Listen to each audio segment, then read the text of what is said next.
नमस्कार, आप देख रहे हैं अपना चैनल न्यूज सच तक और मैं हूं सोनेलाल।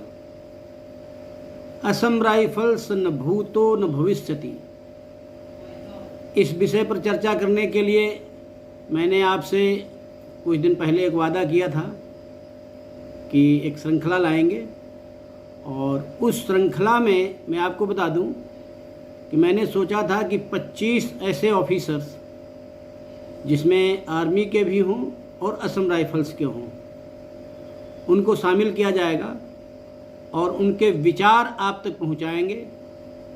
उनका असम राइफल्स के बारे में क्या सोचना है, क्योंकि 190 वर्ष पुरानी फौज आज अपने अस्तित्व के लिए लड़ाई लड़ रही है। कभी सरकार कहती है कि इसे किसी दूसरी में मर्ज कर दिया जाएगा, कभी तोड़ दिया जाएगा, या अन्य प्रकार की बातें हुआ करती हैं। और ये अभी नहीं, ये काफ़ी दिनों से चल रहा है। जो भी सरकारें आईं उन्होंने अपने अपने हिसाब से इसको चलाने की कोशिश की, लेकिन हर बार अड़ंगा यही लगता रहा कि अगर असम राइफल्स के वर्तमान स्वरूप को, वर्तमान ढांचे को अगर विकृत किया जाएगा तो इसका हमारे देश की सिक्योरिटी के ऊपर बहुत बुरा असर पड़ेगा, और इसीलिए सरकारों ने हर बार कदम खींच लिए। तो इस विषय पर जब मैंने बात की, उसमें मैंने करीब 26 ऑफिसर्स के पास में मैंने कुछ प्रश्न भेजे थे और उम्मीद की थी कि वे लोग उस पर अपनी अपनी राय देंगे। कई लोगों ने बहुत अच्छी राय दी है, लेकिन कई लोगों ने जिनसे उम्मीद भी थी, उन्होंने इन प्रश्नों को कोई उचित नहीं समझा और उस पर कोई भी किसी भी प्रकार की अपनी राय न दी। तो जिन लोगों ने राय दी है उनके नाम तो लिए जाएंगे, जिन्होंने नहीं दी है उनका नाम लेना कोई उचित नहीं होगा। जिन लोगों ने, चाहे वो आर्मी के हों चाहे असम राइफल्स के हों, अपनी राय दी है इस विषय पर, जो हमने प्रश्न दिए थे, वो प्रश्न देख लेते हैं क्या थे। प्रश्न कुछ इस प्रकार से थे: क्या असम राइफल्स एमओडी और एमएचए के बीच ड्यूअल कंट्रोल में ही ठीक फिट बैठती है और यही रहनी चाहिए क्या? दूसरा प्रश्न था: क्या असम राइफल्स एमओडी में जाने लायक फौज है? तीसरा प्रश्न था: क्या असम राइफल्स पूरी तरह से गृह मंत्रालय में ही चली जानी चाहिए? चौथा प्रश्न था: क्या असम राइफल्स इतनी सक्षम है जितनी सेना की अन्य रेजिमेंट्स? पांचवा प्रश्न था: क्या असम राइफल्स को आरआर की जगह पूरी तरीके से ड्यूटी करने के लिए लगाया जा सकता है? छठा प्रश्न था: असम राइफल्स पूर्व सैनिक कल्याण संगठन का एक मामला दिल्ली हाई कोर्ट में चल रहा है, जिसमें संगठन द्वारा मांग की गई है कि असम राइफल्स को ड्यूअल कंट्रोल से हटाकर एक मंत्रालय में, और प्राथमिकता ये हो कि उसे एमओडी में रखा जाए, कर दिया जाए। क्या यह मांग जायज़ है? सातवां प्रश्न था: यदि दिल्ली हाई कोर्ट का फैसला संगठन के पक्ष में आता है तो उसे क्या सरकार मानेगी? और अंतिम प्रश्न था: सरकार सभी सीएपीएफ और असम राइफल्स को मिलाकर क्या एक संयुक्त केंद्रीय बल बना सकती है? ये 8 प्रश्न थे, और इन 8 प्रश्नों का जो हमारे पास उत्तर आया है, वो हम पहले जो हमने 11 आर्मी के ऑफिसर्स के पास भेजा था, उसमें 4 आर्मी ऑफिसर्स ने अपने जवाब दिए हैं, बाकी 8 ने पढ़ तो लिया है, मैसेज को पढ़ भी लिया है, और उसके बाद में उन्होंने थम्स अप भी किया हुआ है, लेकिन कोई रिटर्न में या फ़ोन के द्वारा उसका कोई जवाब नहीं दिया है। तो जिन लोगों ने जवाब दिया है उनके जवाब देख लेते हैं, क्या उन लोगों ने जवाब दिए हैं। पहला जवाब जो आया था कर्नल LK तिवारी जी का। Colonel LK Tiwari ji corps of intelligence से हैं, यानी जिसको हम लोग इंटेलिजेंट कहते हैं, फौज में एक कोर होती है उसके हैं, इंट ग्रुप के, इंट कोर कहा जाता है शॉर्ट में। तो उन्होंने असम राइफल्स को सीधे तौर पर कमांड तो नहीं किया है, लेकिन क्योंकि इंटेलिजेंट के ऑफिसर्स होते हैं, वो जितनी फ़ौजें होती हैं उनको बड़ी नज़दीकी से देखते हैं, और जहाँ भी आर्मी होती है वहाँ पर यह लोग भी होते हैं।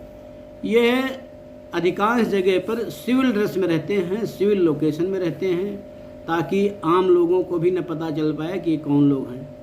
उन्होंने जो देखा और उसका जवाब दिया वो देखते हैं। वो लिखते हैं कि असम राइफल्स एक छोटी फ़ौज नहीं है, ये बहुत बड़ी फ़ौज है, जहाँ पर करीब 65-70 हज़ार लोग हैं, और इतनी बड़ी फ़ौज को यदि सेना में मिला दिया जाएगा तो सेना की स्ट्रेंथ जो होनी चाहिए उससे अधिक हो जाएगी। बताते हैं कि जिनेवा कन्वेंशन या जो अपनी सरकारों की या देशों की अपनी जो समझ बूझ होती है उसके हिसाब से आपकी आबादी कितनी है, आपके पास बॉर्डर्स कितने हैं, कितनी लंबाई के हैं, और क्या वहाँ पर परिस्थितियाँ हैं, क्या आपका बजट है, इसके हिसाब से सेना को रखा जाता है। तो जब सेना अधिक हो जाएगी तो ये ऑब्जेक्शनेबल हो जाएगा, और ऐसे ऑब्जेक्शनेबल न हो इसलिए हमारा देश ही नहीं, पूरी दुनिया के देश पैरामिलिट्री टाइप्स की और कई फ़ौजें रखते हैं, मिलिशिया वगैरह, और वो जो है उनको अपने उसमें शो नहीं करती हैं। ऐसे ही असम राइफल्स को रखा गया है, हिडन फौज के नाम से कहा जाता है। तो इसलिए इसको सेना में तो नहीं किया जा सकता है, ये संभव नहीं है, क्योंकि सरकार असम राइफल्स और BSF से वहाँ की जो सुरक्षा है उसका काम लेती है। इससे क्या होता है कि उनकी जो सेना है, सेना की स्ट्रेंथ ज़्यादा न दिखाई पड़े, इसलिए बहुत बड़ी संख्या में हमारे पास BSF भी है और ऐसे ही असम राइफल्स है। ये दोनों मिल करके, या उसमें SSB को भी रख सकते हैं, ये सब बॉर्डर पर रहते हैं, इसीलिए सरकार ने इसको इस प्रकार से रखा हुआ है। हाँ, इतना किया जा सकता है कि इसको पूरी तरह से मिनिस्ट्री ऑफ होम्स में दिया जा सकता है, लेकिन प्रश्न फिर वहीं पर है। पिछली बार जब अमित शाह जी ने इसको ITBP में मर्ज करने के लिए बात कही तो सेना ने अड़ंगा लगा दिया, कह दिया कि इससे नॉर्थ ईस्ट का जो सिक्योरिटी सिनेरियो है वो ख़राब हो जाएगा। तो ये बहुत आसान नहीं है काम करना। और इसी सीरीज में हम एक और कर्नल MM शुक्ला, ये दूसरी बटालियन में मुझे लगता है 3 साल तक इन्होंने कमांड किया है, तो असम राइफल्स को भी नज़दीकी से देखा है इन्होंने। उनका कहना था असम राइफल्स CI ड्यूटी में बहुत अच्छा काम करती है और इसका कोई विकल्प भी नहीं है, और यदि इसे RR में पूरी तरीके से कन्वर्ट कर दिया जाए या RR की जो स्ट्रेंथ है वापस सेना में भेज दी जाए और RR की पूरी ड्यूटी इससे ली जाए, और जो भी सुविधाएं RR को मिलती हैं वो सुविधाएं पूरी असम राइफल्स को दी जा सकती हैं। सरकार चाहे तो असम राइफल्स के किसी भी अन्य परिवर्तन को किए बिना इसको जो है सेना की तरीके से उनको पूरी सुविधाएं दे करके और RR में इसको कर सकती है। जो कहा जाता है कि सेना में स्ट्रेंथ इस समय बहुत कम हो गई है, तो वो स्ट्रेंथ इसलिए कम है, लगभग 65-70 हज़ार से अधिक सैनिक जो लगे हुए हैं RR की ड्यूटी कर रहे हैं, ये जब वापस चले जाएंगे तो उसी RR की जगह पर असम राइफल्स अपना काम कर लेगी। तो ये संभव हो सकता है, और उस RR की जगह पे इसको लगा करके RR की पूरी सुविधाएं असम राइफल्स को दी जा सकती हैं। एक कर्नल त्रिपाठी साहब हैं, इन्होंने बताया कि असम राइफल्स के जितनी बहादुर फौज, वैसे तो सभी बहादुर फौजें होती हैं, लेकिन जो मैंने देखा है इसमें जो है बहुत जज्बा है और इसको पूरी तरीके से भारत सरकार को चाहिए कि सेना में मर्ज कर देना चाहिए। मेरे हिसाब से ऐसा हो जाए तो उचित रहेगा। तो त्रिपाठी साहब का ये कहना है। और एक अन्य कर्नल R.A. सिंह, आपका कहना है कि असम राइफल्स बहादुर फौज है और इसको उसकी बहादुरी का इनाम जो है मिलना ही चाहिए, और इसको एक अच्छी जो रेपुटेड जगह है इसको मिलना चाहिए असम राइफल्स को, जो नहीं मिल रही है। तो ये सरकार का काम है। तो ये 4 ऑफिसर्स जिन्होंने अपना कुछ न कुछ मत जाहिर किया असम राइफल्स के बारे में, तो असम राइफल्स वास्तव में अपने जो उसके लिए लड़ रही है, अपने वजूद के लिए लड़ रही है, वो एक बहुत बड़ा प्रश्न है। तो ये तो रहे असम राइफल्स के बारे में आर्मी ऑफिसर्स जो भी रिटायर्ड हैं उनके बयान। और अब अगली बार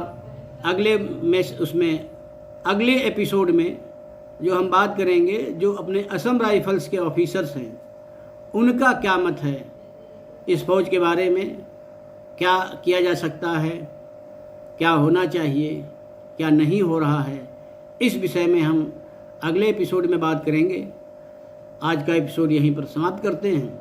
आपसे अनुरोध है कि आप इस चैनल को देखिए, लाइक करिए। जिन लोगों ने सब्सक्राइब नहीं किया है सब्सक्राइब कर लिए, शेयर अवश्य करिए, कमेंट आप अवश्य करें। कमेंट करने से मुझे अपने बारे में समझने का मौका मिलता है। धन्यवाद।